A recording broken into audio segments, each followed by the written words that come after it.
எனக்கு ஒரு உண்மை தெரிஞ்சாகணும் சொல்லிட்டு இருந்தேன். அம்மா என்னை கூப்பிட்டு, பாப்பா இந்த ஸ்ட்ரீட்டில் இருக்கிற சானிடரி நாப்கினை போய் பக்கத்தில் இருக்கிற மெடிக்கல் ஷாப்பில் வாங்கிட்டு வா பாப்பா அப்படின்னு சொன்னாங்க. சரி, நானும் வேகமாக போய் அந்த சீட்டில் இருக்கிற சானிடரி நாப்கினை அவர்கிட்ட கேட்டேன். அவர் உடனே இரு பாப்பா அப்படின்னு சொல்லி அந்த நாப்கினை எடுத்துகிட்டு வந்து ஒரு கருப்பு கலர் கவரில் சுற்றி என்கிட்ட கொடுத்தாரு. நான் கேட்டேன் அவர்கிட்ட, ஏன்னா இதை நீங்கள் கருப்பு கலர் கவரில் சுற்றி தரீங்க அப்படின்னு சொல்லி கேட்டேன்.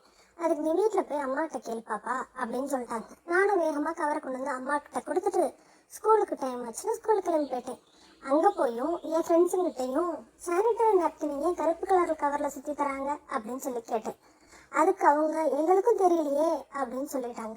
அப்புறம் நான் வீட்டுக்கு வந்ததுக்கப்புறம் அம்மா கிட்ட கேட்டேன், ஏம்மா அந்த சானிடரி நாப்கினை கருப்பு கலர் கவரில் சுற்றி தராங்க அப்படின்னு. அதுக்கு எங்கள் அம்மா என்ன பதில் சொன்னாங்க தெரியுமா?